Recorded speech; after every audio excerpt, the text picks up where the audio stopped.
യാത്ര, അതെ, അതൊരു അനിർവചനീയമായ അനുഭൂതി തന്നെ. ദൂരത്തെയും സമയത്തെയും മാറ്റി നിർത്തിക്കൊണ്ട്, നൈമിഷികമായ ജീവനെ മറന്നുകൊണ്ട്, ഏകാഗ്രമായ ചിന്തകളിലേക്ക് മനസ്സിനെ കൊണ്ടെത്തിക്കാൻ വെമ്പുന്ന ഒരു തരം സാഹസികത. സർവാംശ സ്വരൂപനായ ആ ഭഗവാനെ സ്മരിച്ചുകൊണ്ട്, ആ തൃപ്പാദത്തിൽ വണങ്ങിക്കൊണ്ട് മനസ്സ് വീണ്ടും ഒരു യാത്രയ്ക്കിറങ്ങി.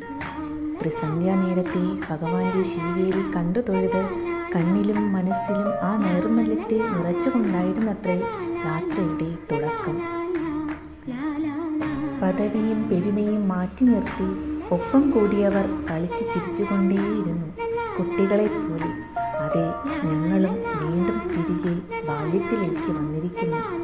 കുട്ടിത്തം നിറഞ്ഞ് കൊച്ചു കൊച്ചു കുറുമ്പുകൾക്ക് മറുപടി നൽകിക്കൊണ്ട് പാട്ടും ചിരിയുമായി യാത്ര തുടർന്നു കൊണ്ടേയിരുന്നു. മൂന്നാറിൻ്റെ വശ്യതയേറിയ മനോഹാരിതയോർത്തുകൊണ്ട് മനസ്സൊന്നു മയങ്ങി. പുലർച്ചെ പതിവായി സഞ്ചാരികളെ കാത്തു നിൽക്കുന്ന കെട്ടിടങ്ങൾക്ക് മുൻപിൽ ഞങ്ങളും ഇറങ്ങി. മനസ്സും ശരീരവും ശുദ്ധമാക്കിക്കൊണ്ട് വീണ്ടും യാത്ര തുടരാൻ. മേഘശകലങ്ങളെ തൊട്ട് തലോടി നിൽക്കുന്ന 1000 നിഗൂഢതകൾ ഒളിപ്പിച്ച് വെച്ച് തല ഉയർത്തി നിൽക്കുന്ന ഉയരങ്ങളെ കണ്ടപ്പോൾ കുഞ്ഞു കൊഞ്ചലിനൊരു കൗതുകം. അവിടെ എങ്ങനെയായി എത്തുക? അതെ, ഒരു കുഞ്ഞു പറവയെപ്പോൽ പാറിപ്പറക്കാൻ കഴിഞ്ഞിരുന്നെങ്കിൽ മനസ്സൊന്ന് തെല്ലുനേരം ആശിച്ചുപോയി. ഉയരങ്ങൾ കീഴടക്കേണ്ട വ്യഗ്രതയോടെ വാഹനം അതിവേഗം കടന്നുപോയി. ഉയരങ്ങൾ കീഴടക്കാൻ അനേകം കടമ്പകൾ കടക്കണമെന്ന പ്രകൃതിയുടെ ഓർമ്മപ്പെടുത്തൽ പോലെ.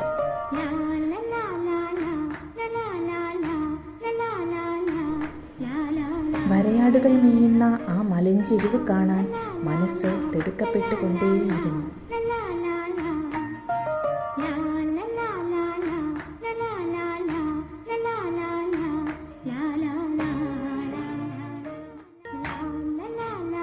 അതെ, നീണ്ട വരി തന്നെയുണ്ട്. ആദ്യം നിന്നവർ കടന്നു പോയിക്കൊണ്ടേയിരുന്നു. ഒടുവിൽ ഞങ്ങളും എത്തി.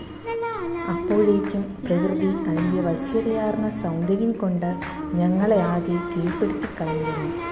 മൂടൽ മഞ്ഞും തേയിലത്തോട്ടങ്ങളും വഴിതെറ്റി ഓടിയെത്തിയ ആ വരയാടിൻ കുഞ്ഞും പാറക്കൂട്ടങ്ങളും, എന്തിന് വഴിയരികിലെ കുഞ്ഞു കുഞ്ഞു പുൽനാമ്പുകൾ പോലും അതിൻ്റെ സൗന്ദര്യം മാറ്റുരച്ചു കൊണ്ടേയിരുന്നു.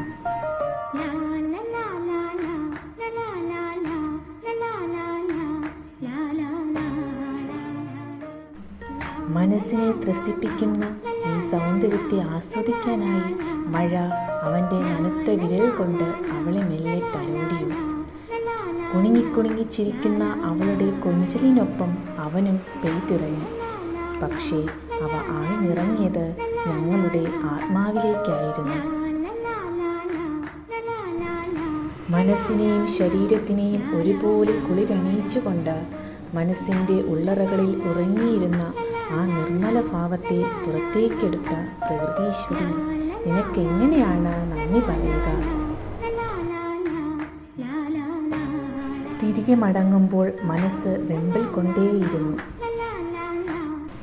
ഒരു വട്ടം കൂടി ആ മനോഹാരിതയെ ഉണർന്നുകൊണ്ടേയിരിക്കാൻ കഴിഞ്ഞെങ്കിൽ, മറ്റെല്ലാം മാറ്റി നിർത്തി പ്രകൃതീശ്വരി നിന്നോടലിഞ്ഞു തീരാൻ കഴിഞ്ഞെങ്കിൽ. ഉണർന്നു വന്ന കർത്തവ്യബോധം വീണ്ടും തിരികെ മടങ്ങാൻ പ്രേരിപ്പിച്ചുകൊണ്ടിരുന്നു. മടങ്ങാതെ വയ്യ. ഒരു പിടി നനുത്ത ഓർമ്മകൾ കൈപ്പിടിയിലൊതുക്കി ഞങ്ങൾ ആ മലഞ്ചെരിവിറങ്ങി. മനസ്സില്ലാതെ തന്നെ.